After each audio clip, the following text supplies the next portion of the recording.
Hello, I'm Reese. I'm here with the team behind Together. Do you guys want to introduce yourselves to the main camera? Hi, I'm Alison Brie. I'm Dave Franco. Sweet. First, I wanted to start by asking how you guys got attached to this and kind of what the process was of joining the film. I had a general meeting with our director, Michael Shanks, about a different film that he wrote. And during that conversation, we bonded over horror movies. And by the end of the conversation, he was like, hey, I have this other thing that I think you actually might like even more. And it was the script for Together. And I read it and I turned to Allison and I was like, this is the one that we should act in together. Yeah. So he sent it to me along with a short film that Michael Shanks had directed called Rebooted, which is an amazing display of his visual effects skills.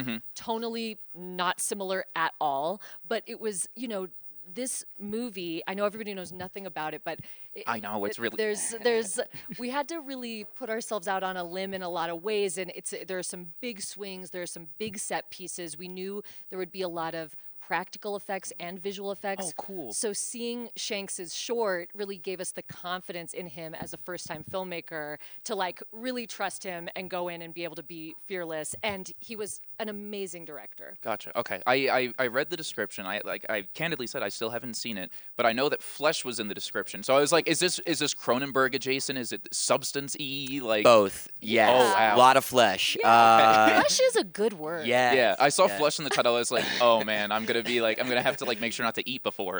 But yeah, because I'm a very big fan of horror. I'm obsessed with Rob Bottin. The Thing is one of my favorite movies of all We time. love The We Thing. love The Thing. Our director, Michael Shanks, I that's think his that is his favorite movie film. of all time, yes. Yeah. I would really like to speak to him. It is my number one. I just hosted a viewing for my friends. I made them all sit there, and they were all just silent, like, damn, that was depressing. What are a couple recent horror movies that you've loved? Of last year? Last 5 years. Last 5 years. Well, this is past the last 5 years, Yeah. but I love It Follows. We love That It is Follows. one of our Yeah. faves, yeah. I love The Green Room. Yes. Green Room. I just rewatched that a couple months ago. It's so good.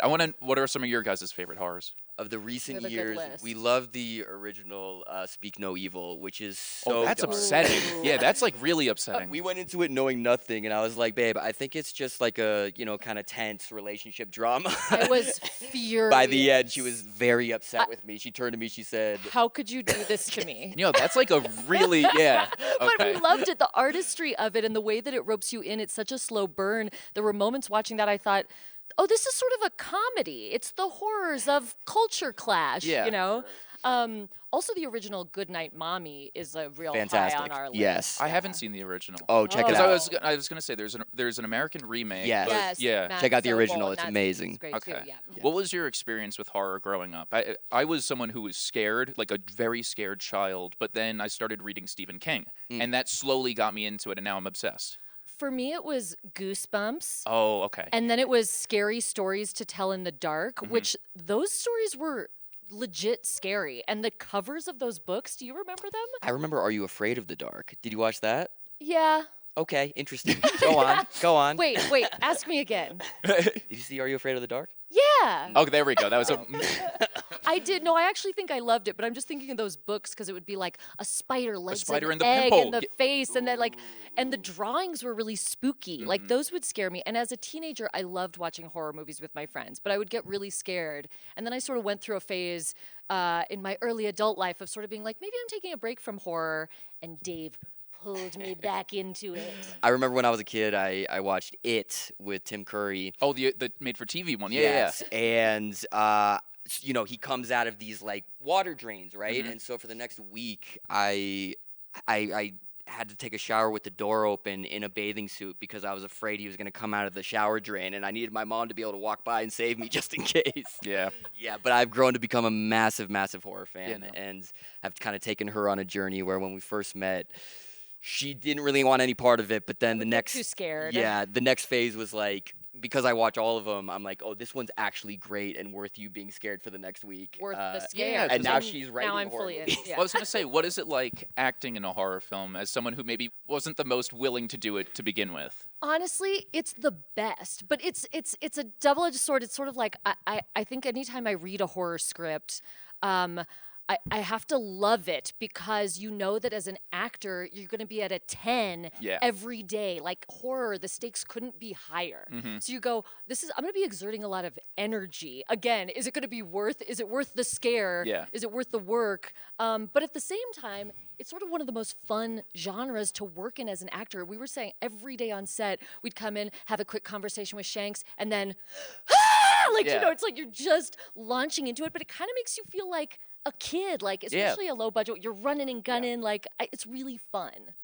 Yeah, I mean, we would come in most days at, let's say, 6 a.m., and on the very first take, your energy is at 100, and it stays there for the whole day. And Dave's like running laps back and forth to like get amped up.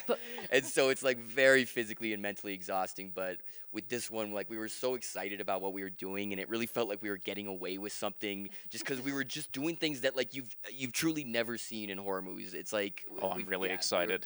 One thing we haven't really touched upon too much is that yes, this movie is like crazy body horror elements, but kind of underneath it all is this codependent relationship that we really wanted to kind of stand on its own. Like even if you stripped away all the horror elements, hopefully it would still be like an enticing, like exciting couple to watch going through their issues. At the core, it's a relationship story. Yes. Yeah, That would be fun. all great horror, I feel like, if you subtract the horror elements, should still stand on its own. Yeah. I feel like comedy and horror go hand in hand because I feel like it goes like, not to get all like heady and forward, but like babies, they can laugh and they can get scared. And I feel like it plays on those two emotions very similarly. I was curious if you think your comedic chops, because both of you guys are great comedic actors, if that helped at all for the horror aspect. Definitely. And this movie has a sense of humor, too. Like, we want the audience to have fun while watching it. I certainly think they go hand in hand. It's sort of like, that's why they're the best movies to watch with an audience, right? You want to laugh together with a community,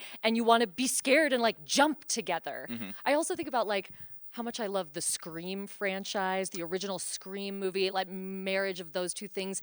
Everything is heightened in both of those genres. So it's nice also attention release when you're watching a horror movie. It's nice to get a laugh because you're amped. One of my favorite in-theater experiences recently was Barbarian, because anytime there was a scare, we all just cracked up after. It's such a communal experience. But please. And that movie had a great sense of humor, too. Hysterical. Yeah. The cut to Justin Long in the middle of that movie, one of the best ever. I still think he was on my I make an Oscars list every year. He was on my supporting actor list. I was genuinely but please continue. Oh no, I was just gonna say like there is definitely humor throughout our film, but we're never leaning into the joke. But kind of just going back to what we're saying, it's like in horror movies, everything's so extreme that we figured if we play this as real as possible, our real reactions will actually like kind of bring some humor to these like really violent, ridiculous scenarios. Gotcha. Since we're at Audible, I wanted to open it up to storytelling as a whole, and I kind of just wanted to talk about some of the people that inspire you. If it's filmmakers, if it's authors, even if it's like a podcast or anything like that that you really respect and admire. I mean, some of my favorite directors are Spike Jonze, Paul Thomas Anderson, anything Charlie Kaufman writes, him and Spike Jonze together is like my top. Adaptation, one of my favorites. Yeah. Amazing. Yes. But also, I love Helena Rain as a filmmaker. We love Rose Glass and her work. I love seeing these women delve into these edgy, weird topics. Those are, some recent ones for me. Gotcha. Are there any books that you read growing up or anything that you've read recently that you'd like to share? I mean, my favorite author growing up was Roald Dahl, who he just has the craziest sense of humor, and these books that are technically children's books, like you read The Witches. We just talked about that 15 minutes ago. Come on. Wow. Yeah, it's just such an upsetting story. Oh my God. And like the whole book starts with like, hey, anyone can be a witch. Your mom, the woman walking down the street, your teacher reading you this book right now. Yeah. And it's so dark. It's really upsetting. But I think it informed my just sensibilities, and he's just got such a wonderful imagination. Gotcha. Yeah. I'm really loving Miranda July's work right now. Her book All Fours was so great. And then I just went back and read her first novel, The First Bad Man, which was great. I basically just on this kick reading books with super Very sexual. lesbian set pieces. Gotcha. Big Swiss, milk fed. I'm on a kick, and I'm Gotcha. enjoying it. Okay, lovely. I pretty much only read Stephen King, which I'm Amazing. trying to get better about. I want to read more nonfiction, more things that are not just You know, our thing, we love to do an audiobook. When we do an audiobook, we basically go all nonfiction, a memoir. You know, I feel like we listen to all biographies and memoirs of actor. I mean, we just did Pacino's. How was that? Read by him. It's incredible. He had just any sentence that is a not. It's like Do your best, Pacino. Do just it. a sentence about nothing, and he's like, and I went to the store. Yeah, no, I imagine. Cookie Monster. It turned into Cookie Monster a little, but you know what I'm saying. He'd be like, okay. No, I just imagine the entire book sounds like Scent of a Woman. Close. Oh Yes. God. Okay. But going back to Stephen No, in a King, good way. yeah, yeah. in a good way. Stand By Me is my favorite movie of all time. Oh, based on wow. Stephen King's short story. Yeah. And one of my crowning favorite things in this whole whatever we're doing is when I put out my first film that I directed, The Rental. Stephen King wrote a nice tweet about it, and I was Are you like, serious? Oh, this is so special. Yeah. Oh, that is like the perfect seal of approval. Also, a good movie. Thank you. Yeah. Very good. Yeah. Do you have any other biographies, anything like that you'd like to share? Because I genuinely would like to know.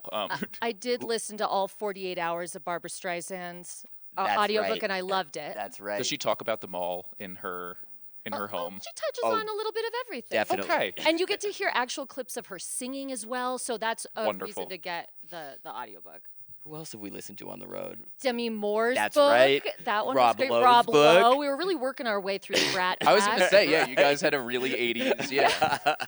Gotcha. I also kind of wanted to ask about what it's like working together. We love it. We love it. It's the best. It's the best. I mean, at this point, we're so comfortable together. We've been together so long, and now we've worked together so much. We have a great shorthand with each other on set, and we really trust each other. On a movie like this, it's so nice to be co-stars together and co-producers and know that, like, no matter what happens, we have each other's back. Yeah. Of course, it's like we didn't need that fallback because Michael Shanks, as I said, was so talented. Yeah. We trusted him so much, and the three of us were really, like, in it together. No pun intended. But There were without giving anything away in the movie, pretty much every day after we would wrap, we would look at each other and be like, we could not have done this movie with anyone else because of just the level of intimacy and the intimate crazy nature weird things that we're doing together. and the amount of time and the close Yes, proximity yes. to one another, it's in bizarre ways. Yes. Gotcha. Okay. Oh no, that ends up working out really well. I also kind of just wanted to know, since you guys are producers, how you go about choosing which projects you want to get super involved in versus just acting in. Not as though like one is over the other, but just yeah. I mean, I think pretty much anytime they'll allow us to be a producer, Oh, okay. we're like, we We're just love like, this. and Yeah, we love it so much. It's like it's something that we actually enjoy doing. We want to be part of all the conversations. We want to have input. But especially, I think probably when we come onto projects really early and they're not set up yet, or something like this where we know how much we're gonna want to put into it and that we're gonna want to be involved in every creative conversation, then it's nice to come in right up front and be like, and let's also be producers on it and let's all do this together. We are granular. I feel like we really get involved in every part of the process through post and everything, You should have seen me and we love it. a few weeks ago going through the subtitles for our movie and making sure every word and every Oh my gosh. comma And that the typeface was right, and No, that the typeface is super it important. makes a difference. and Yeah. you have, what is it? The blood, the like. How is much it- opacity the black box has around the letter. No, I think that's super important. It The more really it is. and Marlee Matlin had stopped by, and for her documentary, her and the filmmaker were talking about that. Like the captions are part of the movie. There you go. That it like Yes. needs to be like not just an afterthought, but something that you pay attention to. Yes. And Yes. I've discovered there's a real art to it. And there's a Yeah. lazy way to do it, and there's a way to like make it And there's just the way like, Dave does it. There's a way to do it dynamically. Yeah. Yes. Okay. The last thing I kind of just wanted to end with was just being at Sundance. Does it get old? What like? No, we love it here. No, it's so exciting. I mean, it was our dream to premiere this movie here. So I feel like anytime your film gets into Sundance, it feels like a dream come true. Every time I come back and like remember all these little spots on Main Street, it's fun. It feels like, again, like a kid, like remembering like, oh, this is why we do this. I love being here and remembering how much we all love film and the artistry to it, and you know, raising up these particular visions from these filmmakers. It's all really exciting. It's so fun being in these screenings where the audience hasn't seen a trailer, they barely know anything about the They movie. haven't been affected by reviews. Exactly. They're going in with literally It's the no most preconceived. pure Yeah. experience, and to like be in that and to feel the energy and maybe people feel different things. Like I remember when we brought The Little Hours here, which is like we love that movie so much, but it's like it's an offbeat movie, and to feel kind of the different reactions, it was like I don't know, it was really intoxicating. Are you guys watching the audience when you're watching, or are you trying just to truly No. appreciate? You can feel, you don't need to watch the audience, you can feel Yes. it in your skin. Yes. Oh, okay. That's why test screenings are so interesting, because you're just like, even just sitting in a room with people watching the movie, if you start to feel, you can tell when a moment is Someone slow or goes not forward. playing. Someone's just like You lean. truly, Yeah. the air shifts. Yes, It's, yes. yeah. It's weird that you can feel the whole collective energy, and this is one again. It's like when this one gets going, it's relentless, and it's just set piece Yeah. after set piece after set piece. I'm so pumped for this. I like it. Yeah. As a horror fan, I genuinely cannot wait. Awesome, Yeah. Thank you guys so much for chatting with me. Thank Appreciate This was you. really fun. These were great questions. Yeah. Thanks. Yeah.